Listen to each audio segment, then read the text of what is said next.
Plaintiff Lisa Hopper rented her condo to the defendant, and it turned out to be a disaster. Lisa claims she got numerous complaints about the defendant having wild parties and painting graffiti on the building, and she even suspected there was drug use in the unit.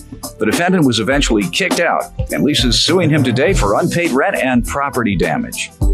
Defendant Rudy Rivera and his father Rodolfo deny that Rudy ever spray painted graffiti on the building and say there were a lot of old people who also lived in the building and they complained about everything. Rudy denies causing excessive damage, and he's countersuing for the return of a security deposit. Start with you. In August of 2008, I rented my condo out to Rudy, and it turned out to be a disaster. I had just delivered twin babies on September 29th, and by October, I was starting to get complaints about wild parties, noise violations, pet violations. My condo association was sending me letters about urinating off balconies for parties. No, that's not true. Throwing garbage cans. It's on the letters, too. You have one? The letters? Yeah. You give me some background, sir. Well, first of all, Your Honor, I did rent out the place from her on the first week of August of 2008. Within 2 months of me living there, she was already asking me if I could end up moving out. I guess she was having problems with her baby daddy, which is all understandable. But I told her it'd be kind of difficult, definitely with the holidays. She said, because I want to move back in there? Yeah, she kept coming to my job, constantly asking me if there was any possible way that I could move out earlier so she could move back in. How about these violations I'm looking at? Well, with the violations, there was a lot of older people that live around me. So, of course, I was getting in trouble for every little thing. Like well, sometimes urinating over the balcony? No, first of all, like I said, we would get in trouble about music and stuff, as well as, for example, my brother was staying with me. We were goofing around, having fun like brothers do. It was in the middle of the day. You installed a satellite dish against the rules.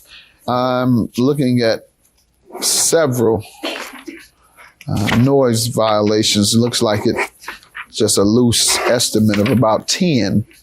Let me go back to you, ma'am. And I also have, obviously, the police reports because 2 police officers called me at 2 different occasions and told me if I don't get him out of this condo, he's going to be a liability. Let me see that. All the police reports. They called me at home, and I'm trying to take care of my babies. I wasn't really needing this, but I had to address it.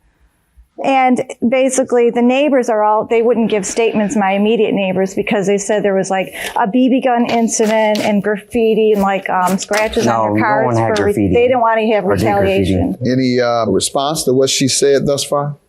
No, not exactly. All right. Well, no one did any graffiti or anything like that. My brother did own. How about BB the 10 noise violations? How do you account for that? Well, we wouldn't even get in trouble just for having the music that was playing was getting played off a computer. There were two little tiny speakers. Like I said, we were getting in trouble for any little thing. By whom? By the people around us. Like, she ended up giving me a call. These aren't the people around you. This is the management. Yeah. I understand. Basically, the neighbors across the busy street gave me statements saying that every night there was cars piled up from parties. There could be, drug use, and there was could be. Where do you get that from? Well, they said they would see people coming in the house real quick and then leaving, and they said there was. Did you tell the police that? It's in the police reports.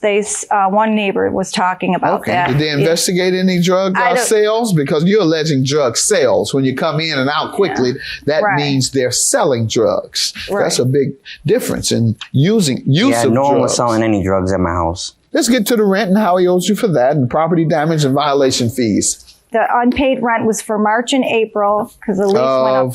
Of 2009. How so? When did he move? How did he move? What circumstances? He moved out April 9th after the eviction letter went out March 30th. See, I don't know anything about an eviction letter. Yeah, the condo association was trying to get me to evict him, and they finally took over and got their attorney and sent a letter because there was so many complaints. And he left in April 7th or so. All right. Property damage. What are you suing for there? Well, the carpet, replacement. The refrigerator was dented with steel holes in it. The stainless steel refrigerator. Holes in the refrigerator? Yeah, I've got pictures of it here. I wonder what happened there. I don't know what they did, but this is the old place, and then the new. There's a fridge here. Were there holes in the refrigerator? There was dented, like little dents. I don't know exactly where they came from, but yeah, there was dents. And then the cleaning, it was hours of cleaning. It was completely well, I don't see how, because the simple fact is, before I moved out, I did paint the whole entire place. I made sure I painted it. I did vacuum everything all up. At the same time, I did fix the washer and dryer for her. I had to go buy the part. I had to get the dryer fixed. Right, sir, I actually did buy the part, and I actually took it apart and redid the whole entire wash and dryer to make it work. I'm looking at carpet that must be replaced. I'm looking at a refrigerator that must be replaced. I'm looking at a stove. Does that need replacement or just cleaning? No, just clean. It was all clean. All right. They need to be cleaned. And that disc that I had told them. This carpet is terrible. Yeah, it was really bad.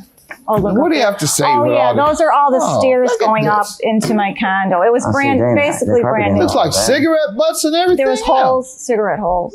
Yeah, there was. You putting your cigarettes out on the carpet? No, it must have happened when people were over. They were putting their cigarettes out on your carpet. I didn't notice. Man, they treated you like a sucker. They come there and ruin your house, put their cigarette butts out on your carpet.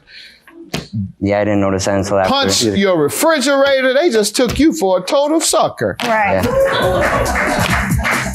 Your counterclaim for return of the security deposit. I know you're kidding because you know that sometimes I make these cases pretty lighthearted and have a little fun. So let's get on with the fun. You actually want your money back for security deposit after all that damage. Tell me how. Well, when she wrote a piece of paper saying what was owed, I told her as well as her dad that I wanted to see receipts to make sure that's exactly what was owed. Even states in the security deposit returnal act that you got 30 days to review the apartment, and then what she did, and then she signed an estimate, and then it says that you got another 30 days to actually show proof of receipts of exactly what was owed. Now, you have your receipts? Yeah, I've got receipts here. What happened was we asked them to do a walkthrough after they left. Him and his father to assess the damages so we can agree, and neither of them showed up. We asked them numerous But you did assess it, and she has several receipts, sir. I know, like I said, I called her and I told her and her dad, and not one of them came and showed me receipts or anything like that. 650, you never called me. 360. You never showed up to look at the damages. You don't have to add this up. 974. I mean, it's 1549, please. And you deducted the security deposit from this damage because this does exceed the $36.50. Right, we deducted that. If you include these violations. And how much were they in total? The violations were $600. Among these 20 violations, judgment for the plaintiff, $3,650. She has already deducted your security deposit from the damages. Therefore, you're not entitled to that. Therefore, I'll give judgment to the plaintiff and defendant. Your case is dismissed. Have a good day.